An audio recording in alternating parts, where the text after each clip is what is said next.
네, 성경 말씀은 창세기 40장 1절에서 23절 마지막까지입니다. 성경 말씀은 출애굽기 40장 1절에서 23절 마지막까지 뜻을 생각해 보시면서 같이 읽어봅니다. 읽습니다. 이 일들이 있은 후에 이집트 왕의 잔맡은 자와 빵 굽는 자가 그들의 군주 이집트의 왕에게 실수를 범하니 파라오가 두 관원장 곧 잔맡은 관원장과 빵 굽는 관원장에게 노하여 그가 그들을 호위 대장의 집에 있는 철장에 넣으니라. 그것은 감옥 곧 요셉이 결박되어 있는 곳이라. 호위 대장이 요셉으로 그들과 함께 있게 하였으니 그가 그들을 보살피니라. 그들이 한동안 감옥에 갇혀 있더라. 감옥에 갇혀 있는 이집트 왕의 잔 맡은 관원장과 빵 굽는 관원장 두 사람이 함께 꿈을 꾸었더라. 각자가 한밤에 자기의 꿈을 꾸었는데 각자가 각자의 꿈의 해석이 달랐더라. 다음 날 아침에 요셉이 그들에게 들어가서 그들을 바라보니 보라, 그들이 슬퍼하는 기색이라. 요셉이 자기 주인의 집에 감방에 자기와 함께 갇혀있는 파라오 관원들에게 물어 말하기를 어찌하여 당신들이 오늘 이렇게 안색이 슬퍼 보이니까 하니 그들이 그에게 말하기를 우리가 꿈을 꾸었으나 이 꿈을 해석하는 자가 없도다 하니 요셉이 그들에게 말하기를 해석들은 하나님께 속한 것이 아니니까 청하노니 그 꿈을 내게 말하소서 하며 잔맡은 관원장이 자기의 꿈을 요셉에게 이야기하여 말하되 보라, 내 꿈에는 내 앞에 포도나무가 있는데 그 포도나무에 가지가 셋이 있고 싹이 나는 것 같더니 꽃들이 피고 그 포도나무에 익은 포도가 열렸더라. 또 파라오 잔이 내 손에 있기에 내가 그 포도들을 따서 그것들을 파라오 잔에 짜 넣어 잔을 파라오 손에다 주었노라 하니 요셉이 그에게 말하기를 이것이 꿈의 해석이니이다. 즉 그 세 개의 가지는 3일이요. 지금부터 3일 안에 파라오가 당신의 머리를 들어올려 당신에게 당신의 자리를 회복시키리니 당신이 전에 잔맡은 관원장이었을 때 했던 대로 당신이 파라오의 잔을 그의 손에다 건너주게 되리이다. 그러나 당신에게 일이 잘 되거든 나를 생각하고 원하노니 내게 친절을 베풀어 파라오에게 나를 생각하게 하여서 나를 이 집에서 나가게 하소서. 이는 내가 참으로 히브리 사람들의 땅에서 남몰래 끌려온 자로서 여기에서도 그들이 나를 감옥에다 넣을 만한 일을 내가 한 적이 없나이다 하니 빵 굽는 관원장이 그 해석이 좋은 것을 알고 그에게 말하기를 나도 꿈을 꾸었는데 보라, 내 머리 위에 흰 광줄이 3개가 있고 맨 위에 있는 광주리 안에는 파라오를 위하여 만든 각종 구운 음식이 있는데 새들이 내 머리 위에 있는 그 광주리 위에서 그것들을 먹더라 하니 요셉이 대답하여 말하기를 이것이 꿈의 해석입니다. 즉 3개의 광주리는 3일이요. 지금부터 3일 안에 파라오가 당신에게서 당신의 머리를 베어서 들어올리고 당신을 나무에다 매달리니 새들이 당신에게서 당신의 살을 뜯어먹으리다 하니라. 3일째 되는 그날은 파라오 생일날이다. 파라오가 모든 종들을 위하여 잔치를 베풀고 그의 종들이 모인 가운데서 잔 맡은 관원장의 머리와 빵 굽는 관원장의 머리를 들게 하더니 그가 잔 맡은 관원장에게 그의 잔 맡은 직책을 회복시키며 그가 파라오 손에 잔을 건네주니라. 그러나 파라오가 빵 굽는 관원장은 매어 달았으니 요셉이 그들에게 해석해 주었던 그대로 되었더라. 그러나 그 잔 맡은 관원장이 요셉을 기억하지 못하고 그를 잊어버렸더라. 기도하시겠습니다. 사랑이 많으신 하나님 아버지, 오늘도 은혜의 날을, 구원의 날을 베풀어 주셔서 우리로 이 한 시간 모이게 해주시고 또 서로 말씀을 듣게 하셔서 주님과 교제하는 시간을 가지게 해주시오니 참으로 감사합니다. 우리는 주님께 듣고 주님의 감동으로 감사하며 주님께 영광을 돌리는 그것밖에 할 일이 없을 뿐이라고 우리는 알고 있습니다. 그리고 그것이 우리의 영원한 생명을 살찌우는 그것이라고 알 수가 있습니다. 이렇게 주님께서 성경에 우리의 양식을 담아서 우리에게 알려주시오니 참으로 감사합니다. 이 시간에 이 말씀이 온전히 전해지게 하여 주옵시고 또 구하옵기는 우리 교회 형제 자매님들 그 가정에 여러 가지 병고가 있사오니 주님께서 보살펴서 그들을 병고에서 벗어나게 하셔서 그 영혼이 하나님께 찬송을 하고 또 영광을 돌리는 그런 사람과 그런 가정이 되도록 주님께서 은혜를 베풀어 주시옵소서. 또 구하옵기는 온 세상에 퍼지고 있는 이 온역으로부터 주님께서 우리의 가족들과 우리의 형제간들 또 그 가족들과 또 친지들과 그 가족들과 또 교회 형제 자매님들과 그 가족들과 지역 교회 목사님들과 그 형제 자매님들과 그 가족들과 그리고 또 주님께 항상 기도하며 영광을 돌리는 온 세상의 모든 그리스도인들을 주님의 손으로 보호하여 주시옵소서. 오늘도 이 부족한 주님의 말씀을 들었습니다. 주님께서만 말씀해 주시었고 잘못된 모든 찌꺼기 같은 말은 제하여 주시옵소서. 주님만 영광 받으시옵소서. 감사하오며 예수님의 이름으로 기도드렸사옵나이다. 아멘. 예, 반갑습니다.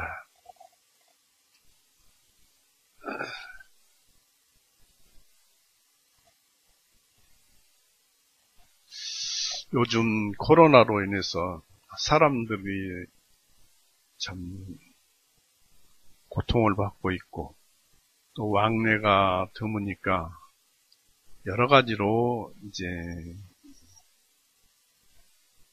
대화도 또 교제도 끊기고 그러니까 어려운 점이 많고 또 이 시대의 성경 말씀대로 믿음이 식어가는 사랑이 식어가는 그래서 자기 육신만 챙기는 그런 시대가 아닌가 생각이 됩니다.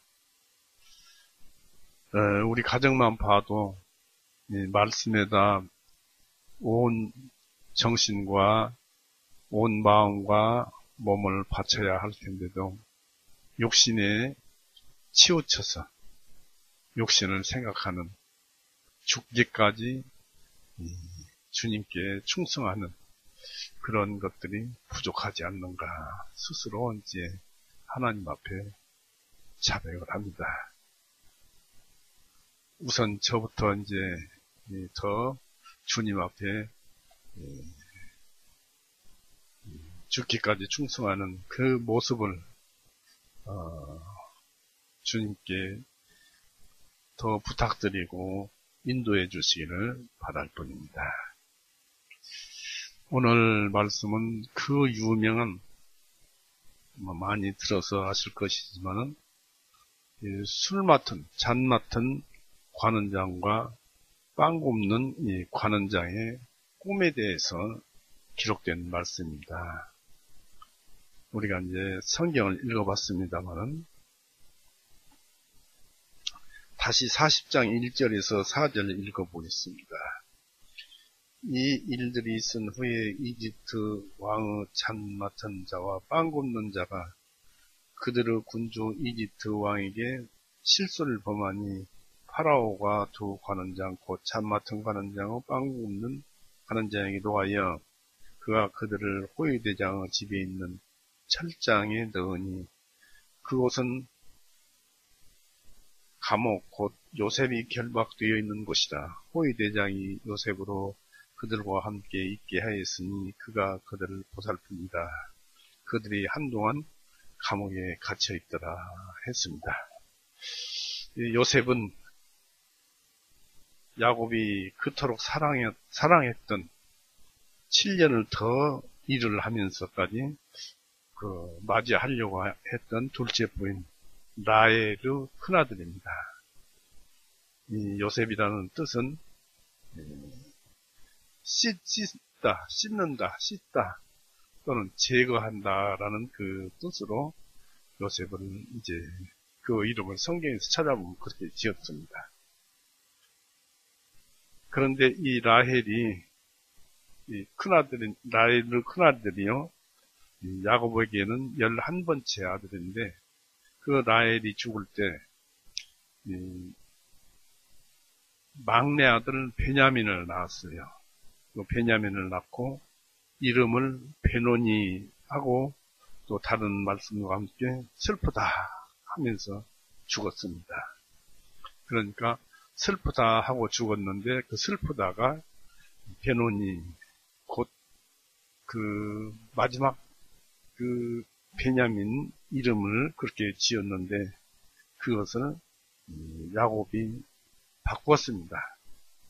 베냐민이라고 바꿨습니다. 그 이름의 뜻은 행복의 아들이다 또는 오른손의 아들이다 라고 창세기 35장 16절 19절에 그렇게 기록되어 있습니다. 그 야곱은 라헬에게서 노년의 그 베냐민의 형 요셉을 얻었기 때문에 요셉을 특별히 그 야곱이 사랑하고 옷도 채색 옷을 입혔고 가능한 그 들판의 목양지에는 내보내지 않고 야곱의 곁에서 보살피며 사랑했습니다. 그런데 들판에 나가면 두 형들의 그 비행을 아버지에게 고에서 미움도 사고 요셉이 미움도 사고 그랬습니다. 그러던 중에 어느 날 요셉은 꿈을 두 번째 꿀 때 해와 달과 11개의 별들이 자신에게 경배하는 꿈을 꾸고서 순수하게 아버지와 형들에게 자랑을 했습니다. 그러니까 야곱 아버지까지 나서서 화를 내고 그렇게 했지만은 야곱은 그 꿈의 얘기를 마음속에 간직해 주었지요. 그런데 그 형제간들은 평소에도 미워했었는데 그 꿈 얘기로 인해서 요셉은 더욱 믿음을 받다가 변을 당하게 되는데 어느 날 아버지의 심부름으로 그 들판에 나왔다가 그 형들을 보고 이제 찾아가는 그 과정이 기록되어 있습니다만은 그 형들은 들판에 나온 요셉을 보고 요셉을 잡아서 죽이자고 구덩이에 던져버렸습니다. 37장 25절 한번 22절 25절 보십시오. 37장 22절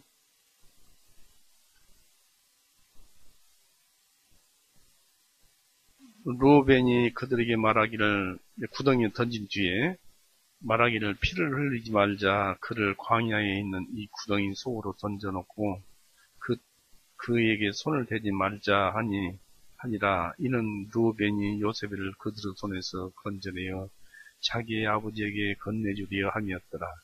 요셉이 그 형제들에게 오니 그들이 요셉의 겉옷 곧 요셉의 입은 그 채색 옷을 벗기고 그들이 그를 붙들어 구덩이에 던지니 그 구덩이는 비어 있었고 그 안에는 물이 없었더라. 그래서 다행히 살았습니다. 그들이 빵을 먹으려고 앉았다가 눈을 들어 바라보니 보라, 이스마엘 종족의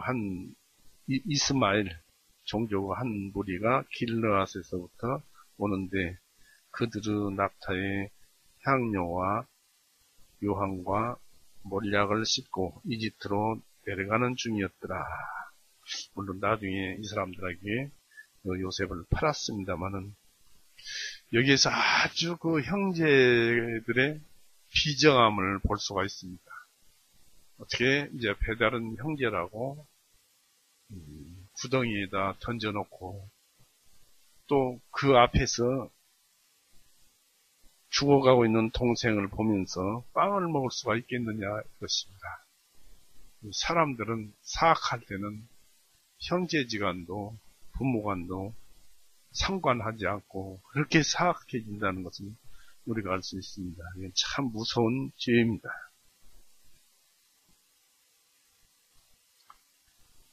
이렇게 형제간들이 빵을 먹고 그런 것은 우리가 이 성경에서 보지만 아주 비정하고 잔인합니다. 그리고 무엇 때문에 그러느냐면 시기 질투라는 그것 때문에 그런 것입니다. 이 시기 질투라는 것은 형제간도 가리지 않고 살인하려 합니다. 이건 참 인간으로서 감내하기 어려운 그런 일들입니다. 다행스럽게 하나님께서 그 유다에게 선한 마음을 주셔서 유다는 요셉을 살리려 했습니다. 창세기 37장 26절 27절 보세요. 26절에 유다가 자기 형제들에게 말하기를 만일 우리가 우리의 동생을 죽이고 그의 피를 감춘다고 해서 무슨 이득이 있으리요? 이리 와서 그를 저 이스마엘 사람들에게 팔고 우리의 손을 그에게 대지 말자. 그는 우리의 형제요 우리의 혈육이라 하네. 그의 형제들이 통조하였더라. 그래서 이제 그 미디안 상인들, 이스마엘 상인들에게 그 요셉을 은 20을 받고 20개를 받고 팔아버렸습니다. 어떻게 또 때마침 미디안 상인들이 지나갔을까? 이게 하나님의 놀라운 섭리입니다. 그렇듯이 요셉은 완벽한 예수님의 그림자였습니다. 예수님은 12지파에게 경배를 받으실 하나님의 아들이셨습니다. 또 예수님은 예언하시고 그 예언을 이루시는 분이십니다. 요셉이 은 20에 팔렸듯이 예수님은 은 30에 팔리시고 또 골고다에서 속죄양이 되어 살이 찢기고 피를 흘리시고 죽으심으로써 우리의 모든 죄들을 용서해 놓으셨습니다. 예수님께서는. 이사야 53장 한번 보십시오. 성경에도 우리의 마음은 아주 전곡을 찌르는 그런 말씀이 있는데요.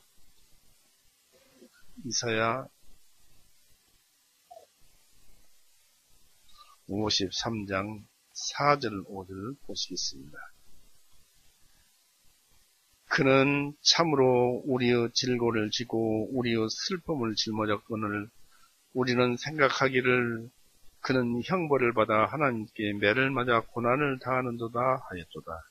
그러나 그가 찔림을 당함은 우리의 허물들로 인하며 그가 상함은 우리의 죄악들로 인하며 그가 징벌을 받음으로 우리가 평화를 누리고 그가 채찍을 맞음으로 우리가 고침을 받았다. 이 그가 누구입니까? 바로 우리 죄를 용서하시려 하나님의 명령이 하나님의 뜻대로 하나님은 사랑하심에 따라서 이 세상에 내려오신 예수 그리스도입니다. 우리는 그분이 아니었더라면 천국에 갈 엄두를 낼 수가 없습니다. 천국에 갈 자격을 얻었어도 지금도 이 말씀을 떠났을 때는 매 순간 죄를 쏟아내는 인간들 아닙니까? 우리는 그런 죄까지도 다 담당하신 우리 예수님이 너무나 감사합니다. 참으로 놀랍고 감사한 하나님의 사랑입니다. 이 요셉을 또 11절 한번 더 보십시오. 읽는 김에 이사야 53장 11절 12절을 보시겠습니다. 그가 자기 혼의 해산의 고통을 보고 만족하리라. 나의 의로운 정이 자기 지식으로 많은 사람을 의롭게 하리니 이는 그가 그들의 죄악들을 짊어질 것이기 때문이다. 예수님께서 짊어지셨죠. 12절에 그러므로 내가 그를 위하여 위대한 자들과 몫을 나누어 줄 것이며 그가 강한 자들과 더불어 탈취물을 나눌 것이니 이는 그가 자기 혼을 죽기까지 쏟아부었으며 또한 그가 범죄자들과 더불어 헤아림을 받았으니 그가 많은 사람들의 죄를 짊어지며 범죄자들을 위하여 중보하셨느니라. 지금도 하늘 보좌에서 우리를 변호하시는 분이 계시는데 그분은 바로 우리 예수님이십니다. 너무나 예수님의 그 은혜가 감사하고 그러한 예수님을 보내주신 이 하나님의 사랑에 감동하지 않을 수 없는 것입니다. 이 요셉을 잃은 야곱은 이루 말할 수 없이 비통했습니다. 자식을 잃어버린 부모의 마음을 누가 알겠습니까? 같은 부모라도 자식을 잃어버린 자하고 잃어버리지 않는 자하고는 차이가 있습니다. 얼마나 아프겠습니까? 내가 같이 그 요셉과 같이 죽으면 땅에 내려가리라 하고까지 그렇게 비통해 했습니다. 요셉은 드디어 이제 그 미디안 상인들에게 팔려가가지고 요셉은 이집트 왕의 호위대장 보디발에게 끌려왔어요. 그러나 비록 그 종으로 끌려왔지만 하나님이 요셉과 함께 하심으로 보디발의 도움을 받았어요. 악한 영이 함께한 그런 중에도 악한 영이 함께한 보디발의 아내의 그 음란의 유혹을 받고 예수님께서 마귀의 유혹을 이겼듯이 요셉도 그 유혹을 이겼습니다. 그리고 예수님께서 바리새인들과 서기관들의 유혹을 물리치심으로써 미움을 받고 그 미움으로 골고다 나무 위에 달리셔서 온 세상을 구원하시고 부활승천하셔서 지금은 왕 중에 왕으로 하늘보좌 우편에 계십니다. 요셉도 나중엔 이집트 총리 대신이 되어서 온 이집트를 통치하시고 결국 기근 때 야곱과 자기 형제들을 먹여 살린 위대한 사람이었습니다. 또 요셉의 후손인 에브라임 자손인 여호수아는 이스라엘과 함께 가나안 정복을 완성한 사람이었습니다. 우리도 기도와 묵상과 사랑을 실천하여 사랑이신 하나님을 뵙시다. 왜냐하면 하나님은 사랑이기 때문에 사랑할 때는 바로 그 사랑이 하나님이에요. 그래서 우리가 하나님을 뵙고 있는데도 그걸 잊어버리는 것입니다. 여기서 우리는 요셉처럼 성령님의 계시와 감동으로 주님과 동행하는 사람이 되어야 할 것입니다. 주님은 우리가 언제나 주님의 내민 손을 붙잡기를 원하십니다. 창세기 40장 5절을 한번 보겠습니다. 두 관원장의 꿈 얘기가 나오죠. 감옥에 갇혀있는 이집트 왕의 잔 맡은 관원장과 빵 굽는 관원장 두 사람이 함께 꿈을 꾸었더라. 각자가 한밤에 자기의 꿈을 꾸었는데 각자의 꿈의 해석도 달랐더라 했습니다. 꿈 이야기가 나오는데 이 꿈이라는 것은 일반 보통 꿈은 사람의 잠재의식이 꿈으로 나타나기도 하고 어떤 예감이나 소원했던 것이 그대로 나타나기도 하고 반대로 나타나기도 합니다. 어쩌면 자기의 심령 상태를 꿈으로서 자신에게 보여주는 것이라고 할 수도 있습니다. 꿈이 자기의 심령 상태를 보여준다는 얘기죠. 구약시대의 특히 요셉은 꿈을 많이 꾸고 그 꿈대로 이루어진 삶을 살았습니다. 그래서 그 형들은 요셉을 꿈꾸는 자라고 비웃었습니다.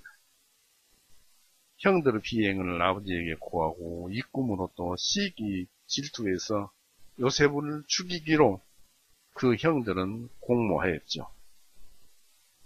우리가 아까 읽어봤죠. 요셉의 꿈을 대수롭지 않게 생각하며 평소에 미움만 가득한 그 형들은 요셉을 죽이려 했지만은 장차 그들을 살릴 나중에 이제 그 형제간들을 먹여 살립니다만은 루벤은 그를 죽이지 말자고 구덩이에 그냥 넣어주자라고만 했습니다. 다음에 와서 건져서 살리려. 살인을 금해서 구덩이에 던져놓도록 권고함으로써 구덩이에 던졌지만 다행히 물이 없어가지고 살 수 있었습니다. 이 루벤이 자리를 비운 사이에 빵을 먹으면서 앉아있을 때 미디안 상인들이 마침 지나갔고 유다는 형제를 죽이는 것이 피를 흘리고 죽이는 것이 옳지 않다. 또 유익도 없다. 그 미디안 상인들, 이스마엘 상인들에게 차라리 팔자 해서 요셉을 은 20을 받고 팔아버렸습니다. 이런 일들을 하나님께서 보셨을까요? 안 보셨을까요? 다 알지요? 보았지요? 우리의 한 행동 하나를 다 보았을까요? 안 보았을까요? 보고 있죠. 또 현재 우리의 상태도 다 하나님께서는 살펴봅니다. 보지 않을 수 없는 것이 우리의 영이 바로 하나님에게서 나온 것이고 또 그 우리 영은 어떻게 생각하고 어떤 사고를 가지는지 모르지만은 어떻게 해서 그렇게 나오는지 우리는 모르지만 그것을 하나님께서는 다 아시고 또 통해서 우리의 속마음까지 다 압니다. 그래서 사람의 영혼은 여호와의 등불이라고 해서 속속들이 다 아는 것입니다. 그래서 우리는 이런 사건 속에서 읽어보면 하나님이 보시는데 저렇게 그럴 수가 있을까? 어떻게 형제를 팔 수 있을까? 하는 그 두려움을 가지게 됩니다. 그러나 그 이스마엘 상인들에 의해서 이제 요셉이 팔려서 이스마엘 상인들에 의해서 이집트 왕의 호위대장 보디발에게 끌려왔습니다. 그러나 하나님의 섭리하에 계획하에 그렇게 된 것이기 때문에 그 하나님이 함께한 총명한 요셉은 보디발에게 인정을 받아서 종이 되었지만 그 보디발의 집안의 대소사를 다 맡아 했습니다.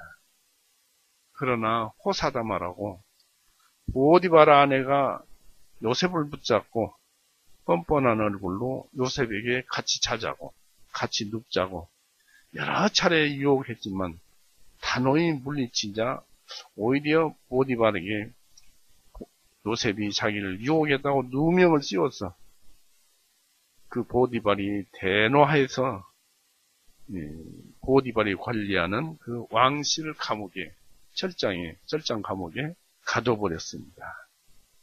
요셉이 비록 감옥에 갇혔어도 요셉은 하나님이 함께 하시기 때문에 바로 함께 하셔서 간수장의 신임을 받게 하시고 또 요셉은 또 그와 같이 성실한 사람이었고, 그래서 모든 죄수를 관리하는 그러한 죄수가 되었습니다.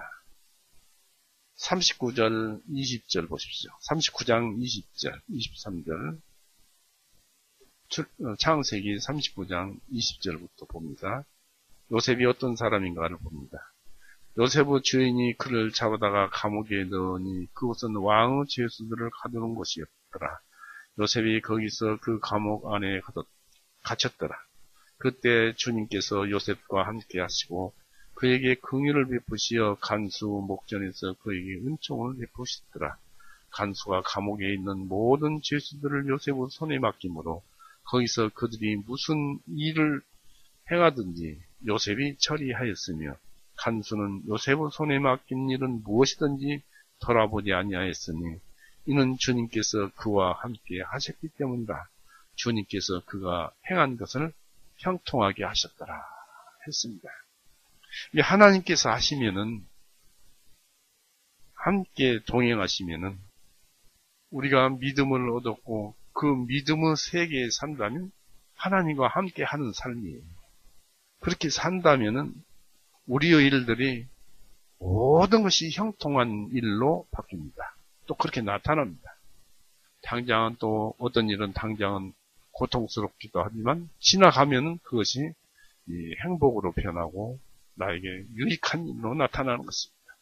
그래서 믿음 안에 있으면 요셉처럼 하나님이 함께 하셔서 행하는 것을 형통하게 하셨더라라는 것을 우리는 알 수 있습니다. 이런 일들이 있은 후에 요셉이 이제 어느 날 아침에 죄수들을 보니 두 죄수 안색이 어둡고 슬퍼하는 기색이 보였는데 그들은 왕의 잔을 맡은 관원장과 왕의 빵을 굽는 관원장들이었습니다. 요셉은 두 관원장에게 걱정하는 것을 물었고 둘이 꿈을 꾸고 해석을 못하고 무슨 꿈인가 자기에게 닥친 심상치 않는 꿈이다 생각을 하고 알지 못하니까 걱정을 했어요. 또 슬퍼했어요. 그런 것을 물었고 먼저 잠 맡은 관원장이 말을 하기를 꿈을 꾸었는데 해석자가 없다고 말을 했습니다. 그러자 요셉은 유명한 말을 합니다. 말하기를 꿈의 해석들은 하나님께 속한 것이다. 우리가 꿈의 해석은 하나님께 속한 것이에요. 그러니까 그 해석을 하나님께 물어보면 알겠지요, 우리도. 우리가 어떤 꿈을 꾸든지 그 꿈에 대한 해석은 하나님께 속한 것이니까 하나님께 물어보면 알 것입니다. 창세기 40장 8절 보십시오.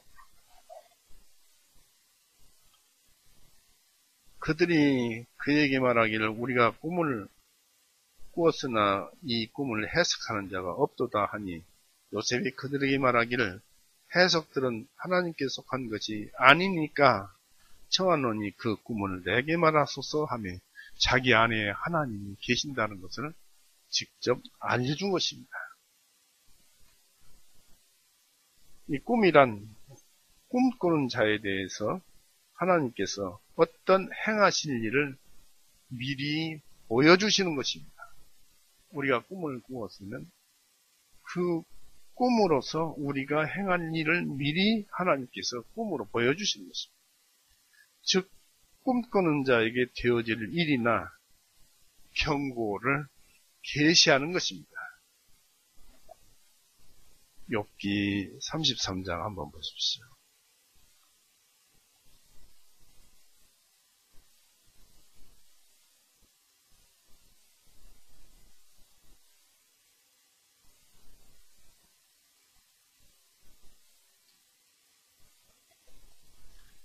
욥기 33장 찾았지요? 15절에서 17절까지 18절까지 읽겠습니다. 15절에서 사람들이 침상 위에서 졸면서 깊은 잠이 들 때 꿈속에서나 밤의 환상 가운데 그분께서는 사람들의 귀를 여시고 그들을 위한 교훈에 인을 치시나니 이것은 그분께서 사람으로 하여금 자기의 꾀를 버리게 하시며 사람에게 교만함을 숨기게 하십니다.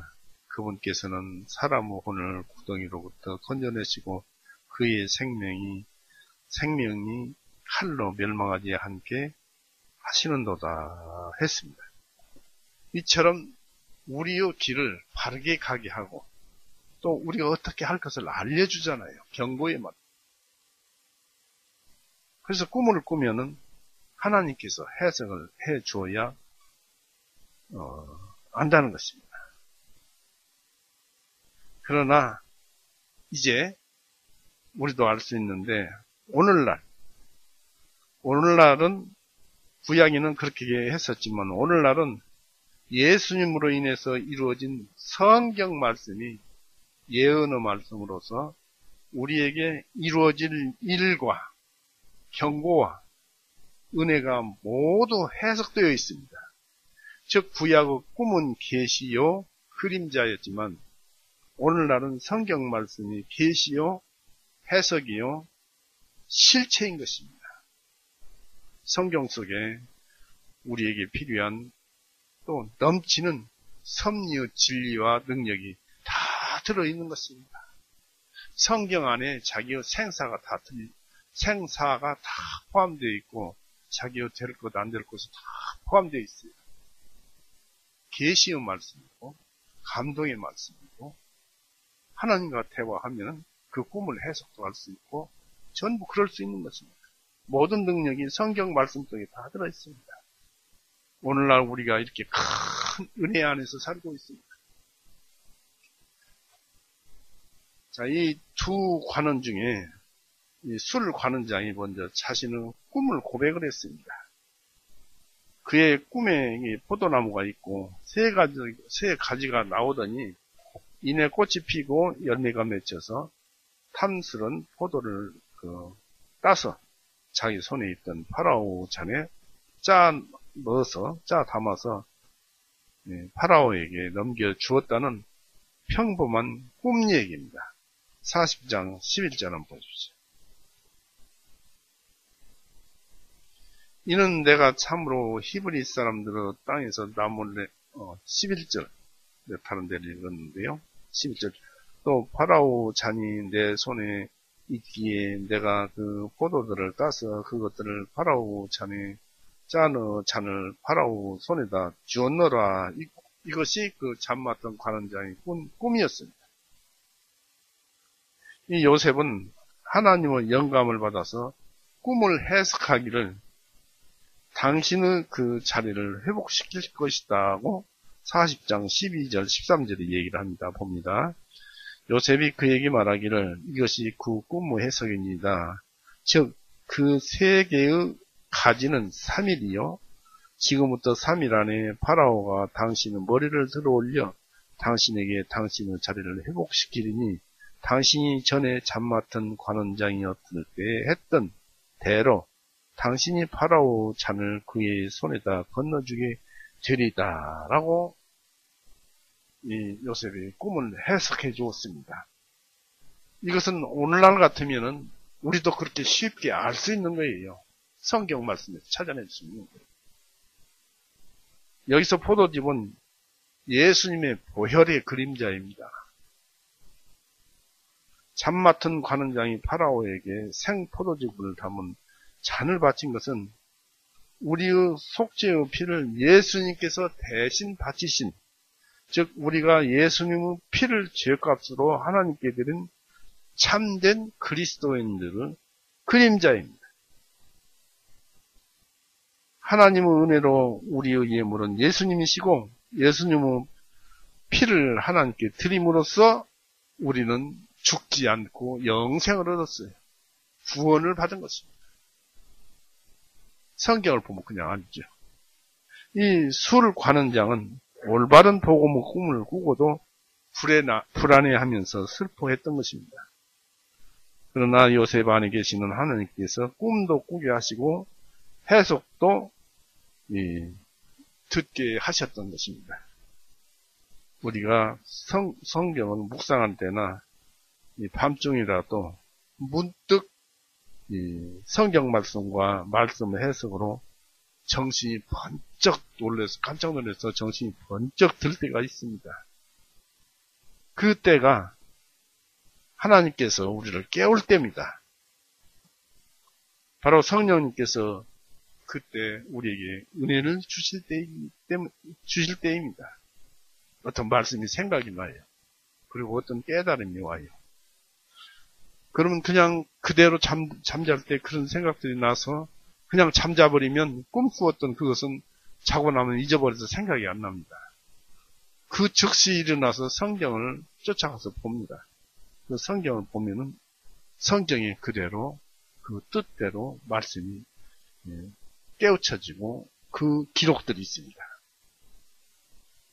그래서 밤중에 우리가 깜짝 놀라서 일어날 때 그 깨달은 말씀을 우리가 아주 철저히 기억해 두거나 어떤 그 책에 기록해 두지 않으면 그 깨달음을 잃어버리기가 쉽습니다. 이렇게 우리는 이 성령님의 그 감동 속에서 하루 종일 함께 했으면 좋겠습니다.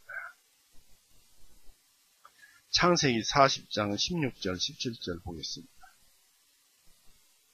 빵 굽는 관원장이 그 해석이 좋은 것을 알고 이 자리를 회복시켜준다는, 잠맡은 관원장의 자리를 회복해준다는 그 꿈 해석이 좋으니까 빵 굽는 관원장이 그 해석이 좋은 것을 알고 그에게 말하기를 나도 꿈을 꾸었는데 보라 내 머리 위에 흰 광줄이 3개가 있고 맨 위에 있는 광주리 안에는 파라오를 위하여 만든 각종 구운 음식이 있는데 새들이 내 머리 위에 있는 그 광주리에서 그것들을 먹더라 하니 그랬습니다.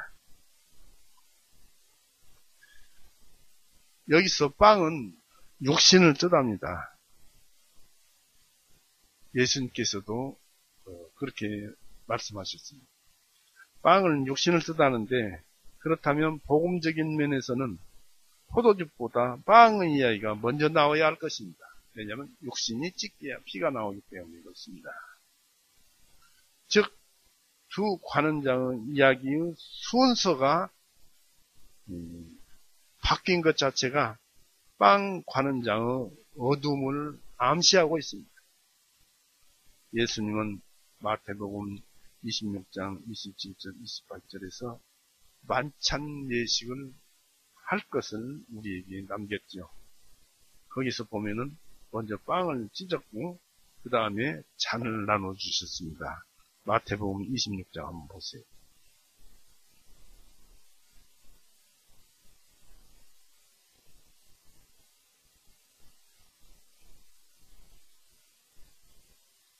(26장) 27절 28절 이 27절 보십니까?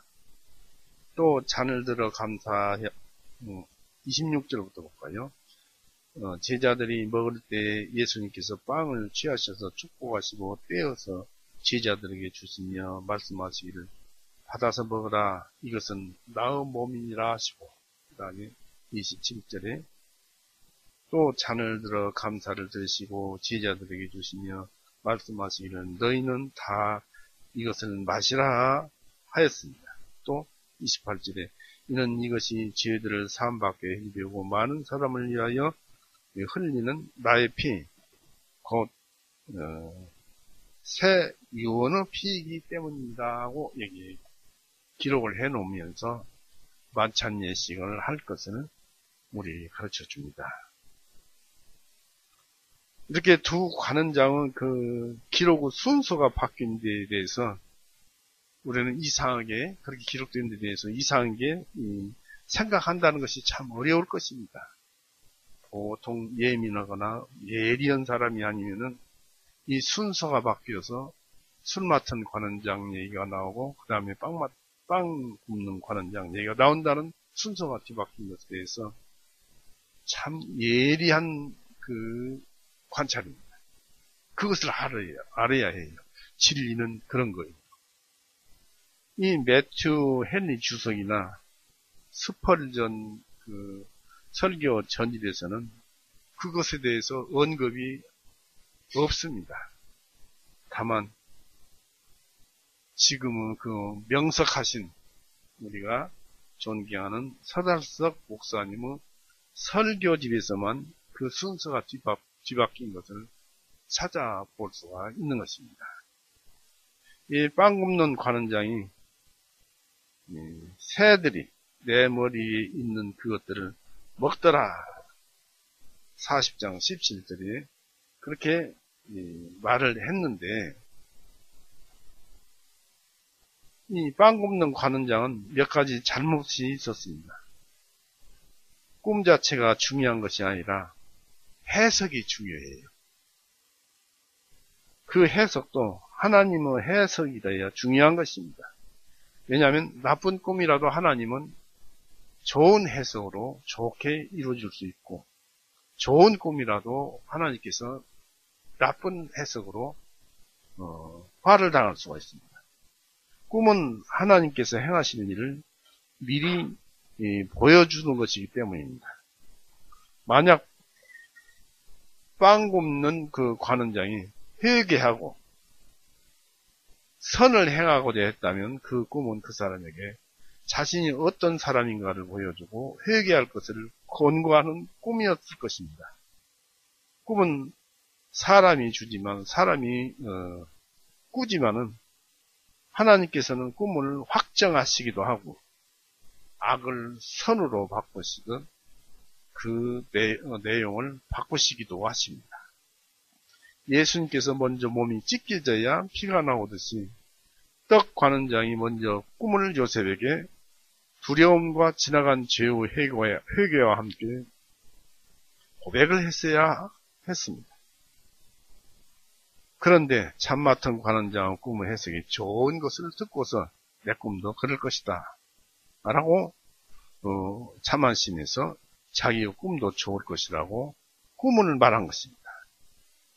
이런 사람들은 마치 죽음을 향해서 달려가는 그런 사람과 같습니다.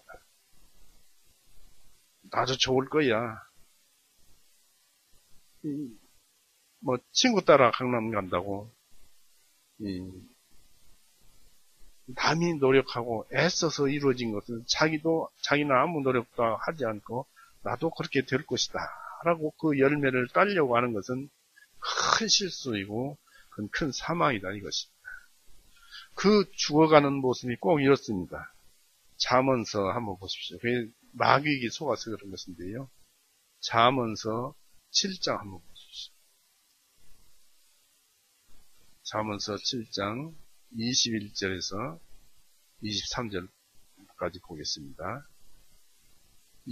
잠언서 7장 21절, 23절은 그녀가 매우 많은 달콤한 말로 그를 굴복시키고 아첨하는 입술로 그를 강요하므로 그가 곧바로 그녀를 따라가나니 소가 토살장으로 가는 것 같고 어리석은 자가 징계받으려고 족쇄에 매인 것 같으니 결국 화살이 그의 간장을 꿰뚫을 것이요 마치 새가 자기 생명을 잇는 줄도 모르고 급히 올무로 가는 것과 같으니라. 이 얘기는 창기에 대해서 금하는 얘기입니다만은 이 창기가 실은 마귀, 이 사탄을 가리키는 것이에요. 사탄에게 속으면 죽음으로 향하는 것입니다. 그래서 자기는 좋을 것이다 라고 아무것도 해놓은 것도 없고 세상 신을 섬기는 그런 일을 하면서도 하나님께 가려고 하는 것은 이 죄인이 하나님을 보면 죽지 않습니다. 바로 죄인이 죽어서 하나님께 가면 지옥 가지 않습니다.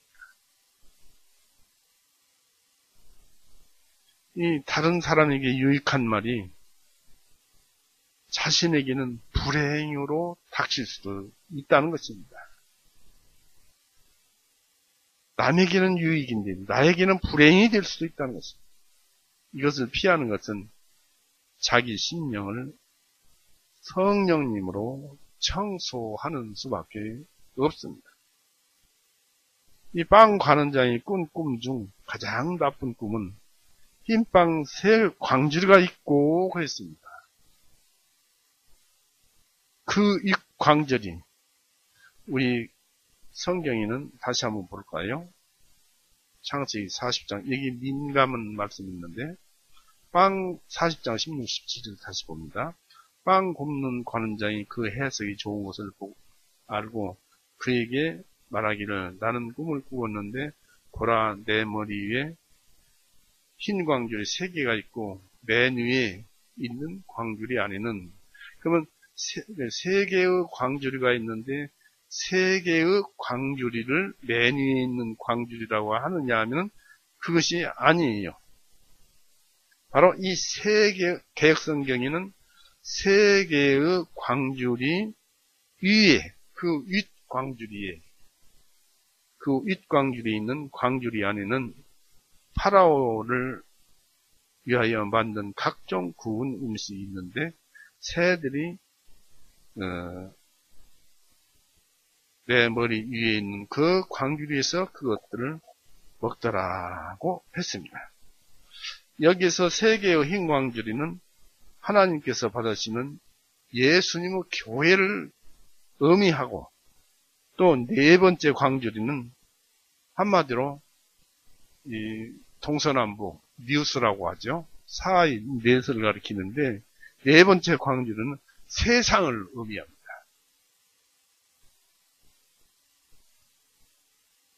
그 위에 각종 이 구운 음식을 그 인간의 의로서 세계 이것저것에 있는 사람의 의가 만들어낸 각종 종교를 보여준다는 것입니다.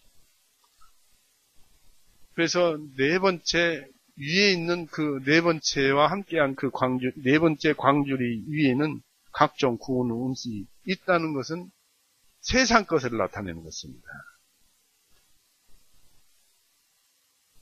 또 그 음식은 아벨의 예물이 아니라 마귀가 사람으로부터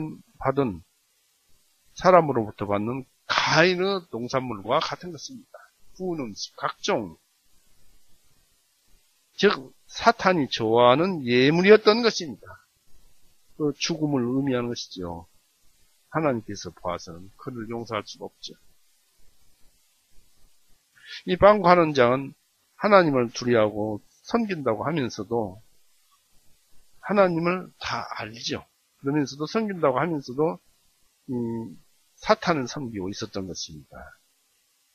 우리가 오늘날 비교해보면 로마 카톨릭의 그 이중성 안에 각종 구운 음식, 예를 들면 부활절, 성탄절, 사순절, 십자가 형상이라든지 칼빈의 예정론, 그리고 침례가 아닌 세례식, 또 사도신경을 외우는 것, 이 주기도문의 뜻을 온전히 제대로 영적으로 알지도 못하고 암송하는 것, 이것이 바로 복음의 흰 광줄이 위에 이 사람의 의와 종교의 음식들이 그 새 광줄이 위에 차려져 있는 것입니다.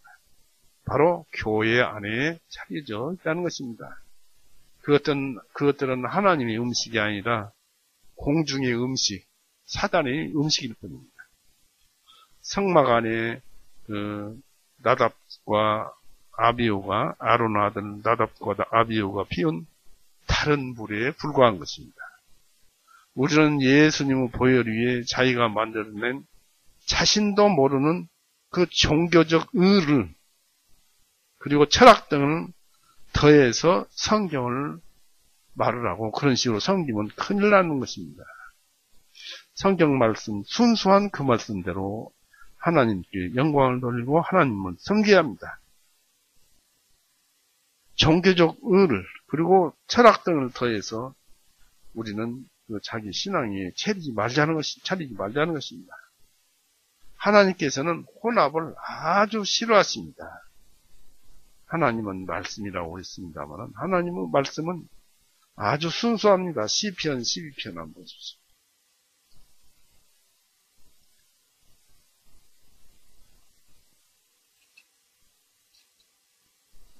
시편 12편 6절 보세요.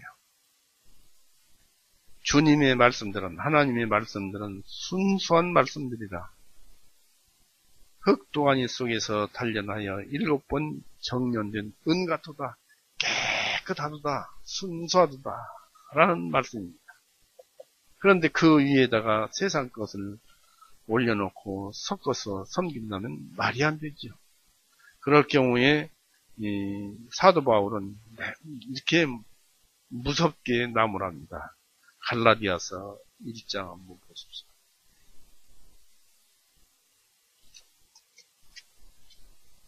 갈라디아서 1장 8절 9절 보십시오. 갈라디아서 1장 8절 9절 그러나 우리나 혹 하늘로부터 온 천사라도 우리가 너희에게 선포해 준 것 외에 너희에게 다른 복음을 선포하면 그는 저주를 받을지어다. 그리스도인이 어떻게 저주를 합니까? 그런데 바울은 저주를 했어요. 너희에게 다른 복음을 선포하면 그는 저주를 받을지어다. 9절에 우리가 전에 말을 하였거니와 내가 지금 다시 말하노니 만일 누구든지 너희가 받은 것 외에 다른 복음을 선포하면 그는 저주를 받을지어다 했습니다. 그러니까 우리가 믿는 성경에 이 세상 것, 종교에서 나온 것, 카톨릭에서 나온 것, 불교에서 나온 것, 유교에서 나온 것, 그런 것들을 섞지 말고, 또 철학 같은 것도 섞지 말고, 아주 그 성경 말씀, 순수한 말씀 그대로 우리가 따라야 할 줄로 있습니다. 만약에 그것을 섞으면 저주를 받을지어다 했습니다. 이 야곱은 잠 맡은 관원장에게 일이 잘 되거든 죄 없는 나를 감옥에서 나가게 해달라고 부탁을 했습니다.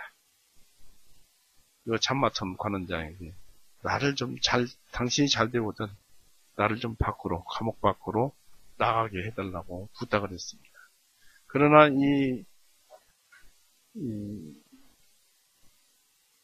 요셉의 그 꿈 해석대로 빵 관원장은 죽게 되고 잠 맡은 관원장은 하나님의 도우심으로 살게 되었지만 어떠한 그 사건이 발생할 때까지 2년 동안이나 요셉을 잊어버리고 살았던 것입니다. 그것이 40장 22절, 23절에 나오죠.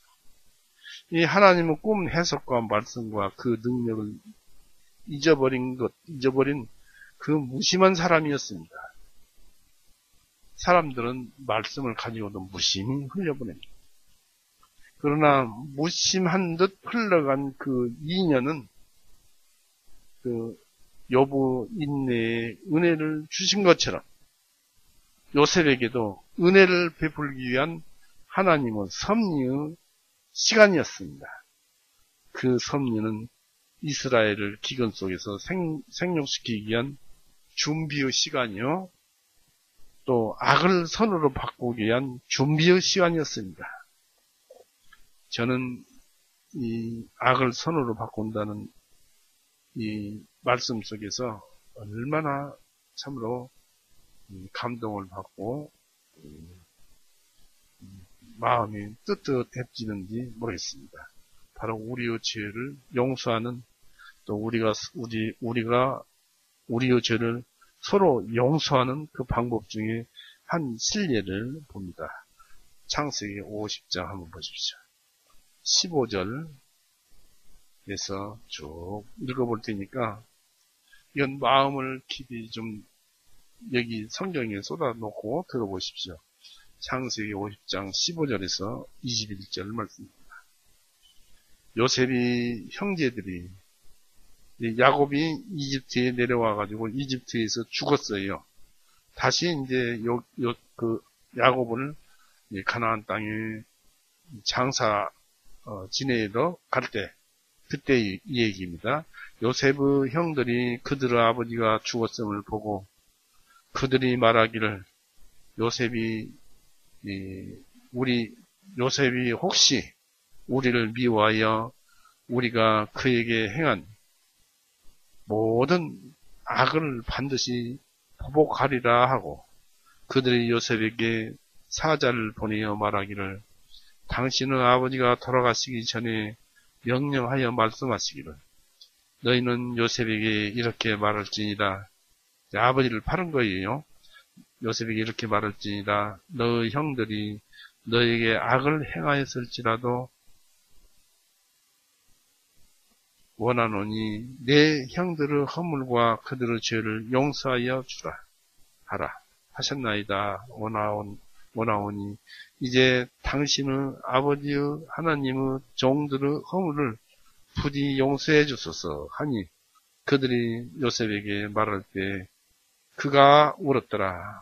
이제 요셉에게 말할 때 그 형제들이 울으면서 말한 것이 아니고 그렇게 말할 때 요셉이 울었더라 그런 얘기입니다. 이거 개역성경에는 요셉이 울었더라. 그들이 요셉에게 말할 때 요셉이 울었더라 했습니다.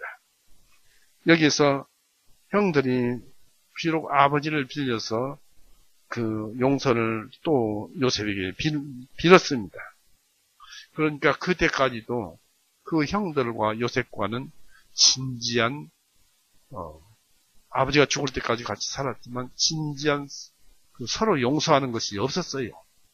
잊을 수가 있겠습니까? 요셉도 구덩이에 던졌지, 또 꺼냈지, 보디발에게 끌려와서 종로로 타고 또 감옥에 갇히고 온갖 그 고난을 받다가 그렇게 이제 아버지로 인해서 이스라엘을 먹여 살리는 그런 일을 했습니다만 그 형들에 대한 감정은 앙금은 남아 있었겠죠. 만약에 그렇지 않았더라면 요셉이 울 까닭이 없습니다. 그런 것이 있었을 바인데 그런 얘기를 안 해도 죽이지는 않았어요. 형들을 괴롭게 하지는 않았을 텐데 형들이 두려워서 그렇게 얘기를 하니까 그때 이제 마음을 풀어놓고 그 형들의 그 사과하는 그 진실한 마음을 보고 마음으로 울었어요. 완전히 용서를 하고 잊어버린 것입니다. 바로 예수님께서도 이 나사로가 죽은 것을 보고 또 그 유대인들이 우는 것을 보고 예수님께서도 우시더라 했습니다. 예수님께서도 우리의 그 잘못된 그 죄로 인해서 우리가 실상 예수님을 죽게 만드는 것 아닙니까? 그래서 우리의 죄들을 용서해 주십시오. 하나님께서 그렇게 하라고 하셨습니다.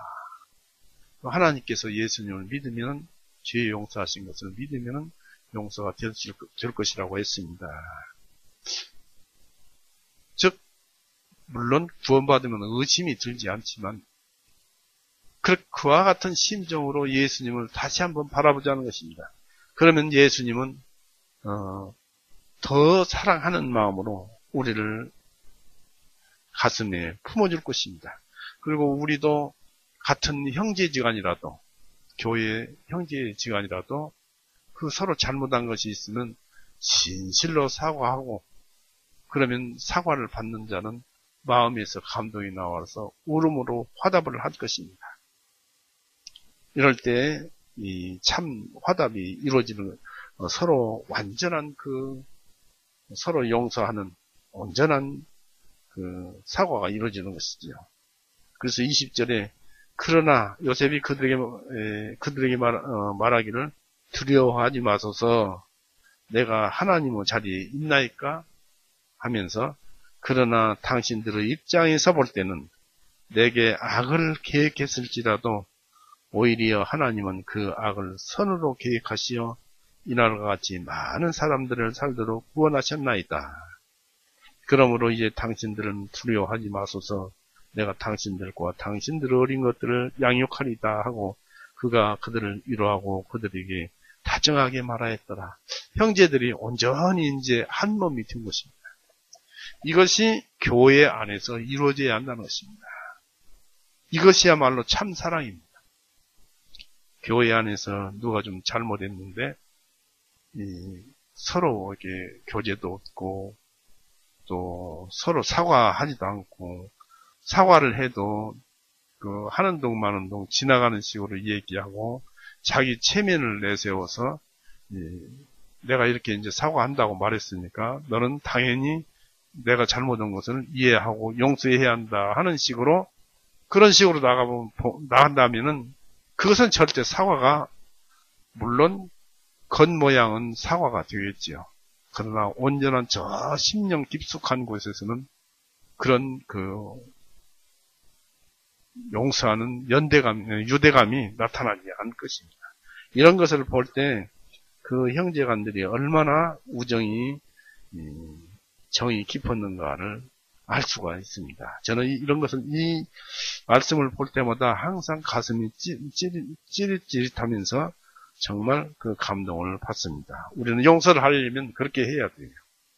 진실한 사과와 진실한 용서는 하나님께서 원하시는 것입니다. 여기에 그것이 바로 악을 선으로 바꾸는 길입니다.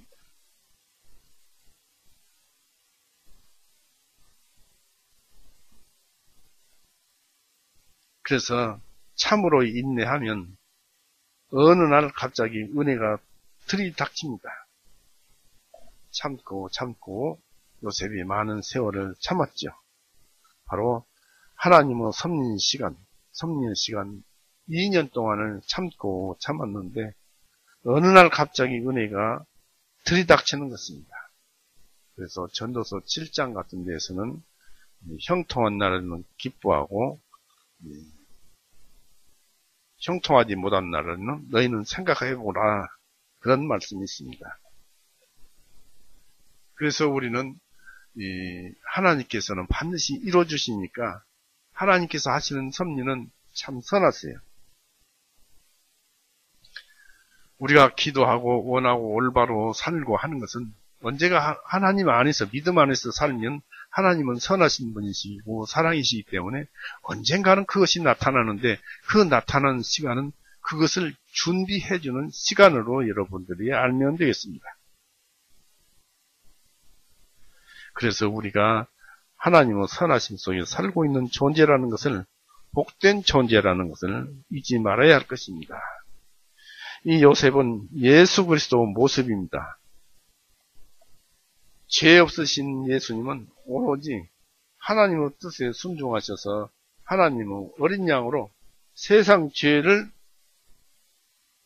짊어지고 붉은 그 선혈을 다 쏟으시고 또 우리를 죄들로부터 구원해 주셨는데 지난 2000년 동안 말씀을 맡은 이스라엘 그 백성도 또 온 세상 사람들도 거저주시는 지상 최고의 행복을 무심하게 지나쳐버려서 주님의 대속의 보혈을 헛되게 하고 스스로 지옥으로 들어가는 안타까운 그 참극을 우리는 보고 있습니다.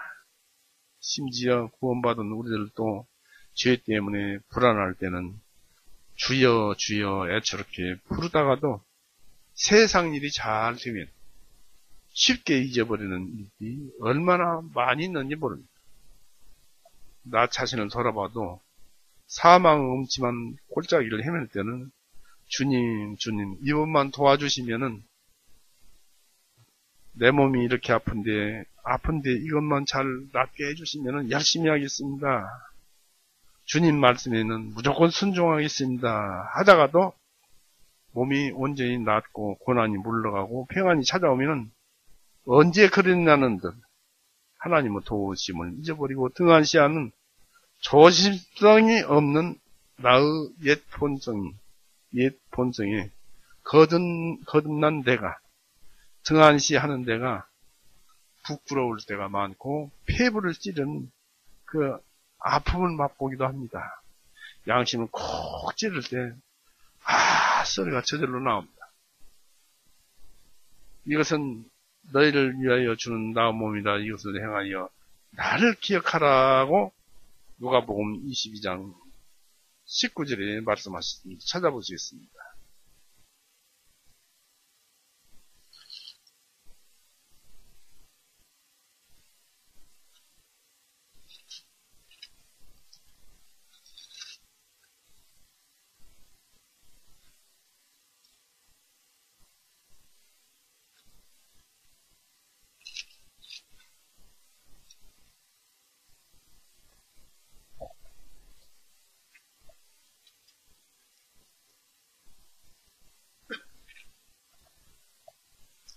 22장 19절. 또 주님께서 빵을 들고 감사를 드리시고 그것을 떼어서 그들에게 주시며 말씀하시기를 이것은 너희를 위하여 주는 나의 몸이라. 이것을 행하여 나를 기억하라 하시고 했습니다. 그리고 고린도전서 11장 한번 보십시오. 이렇게 육신과 영적인 것은 순서가 있다는 것입니다. 고린도전서 11장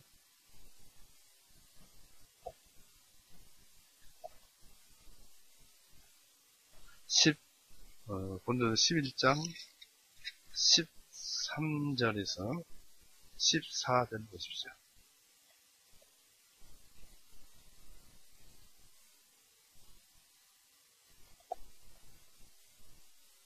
(24절) 25절입니다.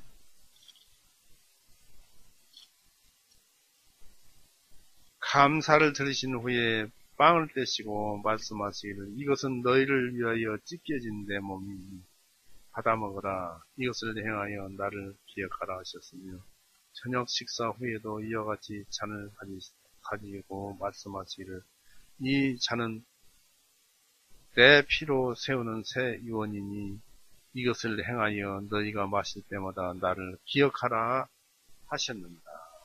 바로 육신이 먼저 찢겨져야 하고 그 다음에 피가 흘려져야 한다는 순서를 여기서 나타나고 있습니다. 그래서 이제 우리는 그날을 회상하고 찬송으로 감사하면서 찬송가 있죠. 거기 넣어 있습니다. 주가 나무 위에 달릴 때 오 떨려 하는 찬송이 있지요. 우리는 그런 찬송을 하게 되는 것입니다. 요셉은 2년간 잠 맡은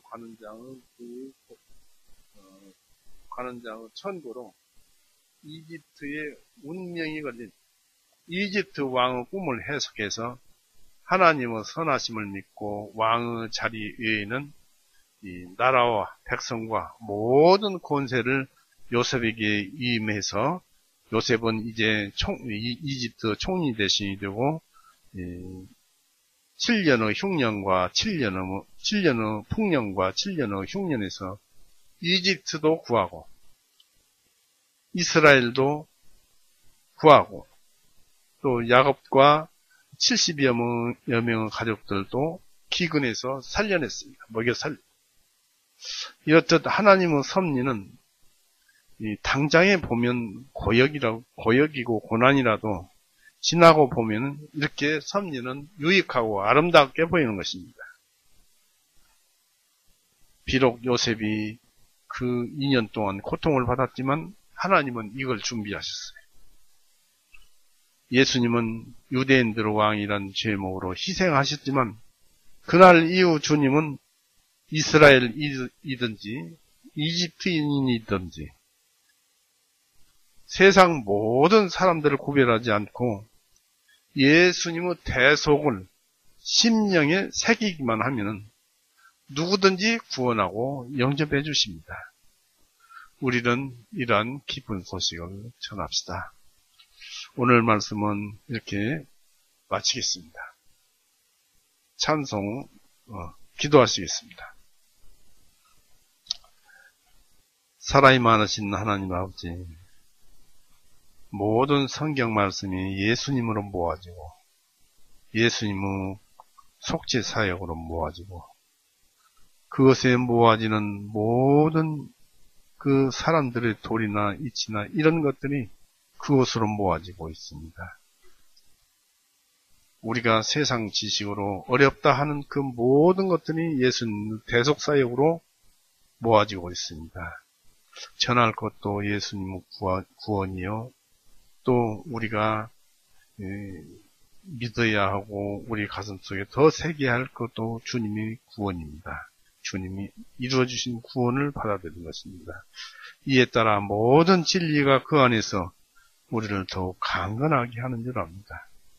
우리를 하여금 더욱더 말씀에서 말씀으로, 믿음에서 믿음으로 들어가게 해주시옵고, 오직 우리는 의인은 믿음으로 말미암아 살리라 한 그 말씀대로 우리는 믿음 가운데 있사오니, 또 우리가 주님의 의로우심으로 또 일하심으로 의로운 자가 되었사오니, 또 그리고 주님의 의 가운데서 살고 있고, 또 우리는 그 속에서 생명을 누리고 있사오니, 이제 내가 사는 것은 내가 사는 것이 아니요 예수 그리스도를 믿는 믿음 안에서 사는 것이라고 하였사오니, 참으로 우리가 사는 것이 이 세상이 아니고 저 천국 믿음 안에서 산다는 것을 더욱 마음속에 새겨서 세상 것에 눈을 보내지 말고 오직 이 세상 속에서도 하늘의 것에 눈을 돌리도록 하게 하여 주시옵소서. 또 원하옵기는 우리 교회 형제 자매님들, 또 그 가정에 환자가 있습니다. 그 환자를 보호하셔서 건강하게 해주시고, 또 영혼 구원도 이루어 주시고, 우리에게 그 기쁨을 주시옵고 주님께 영광을 돌리도록 하여 주시옵소서. 또 구하옵기는 우리가 주님을 믿고 따르며 믿음에서 오직 그 세상에 나타난 모든 것들을 극복하고자 하오니 주님께서 지켜주시옵고 이겨 나가게 해주시옵소서. 오늘도 주님께 이 한 시간 모인 형제 자매님들에게 한없는 사랑을 베풀어 주시옵소서. 감사드리며 예수님의 이름으로 기도 올렸사옵나이다. 아멘.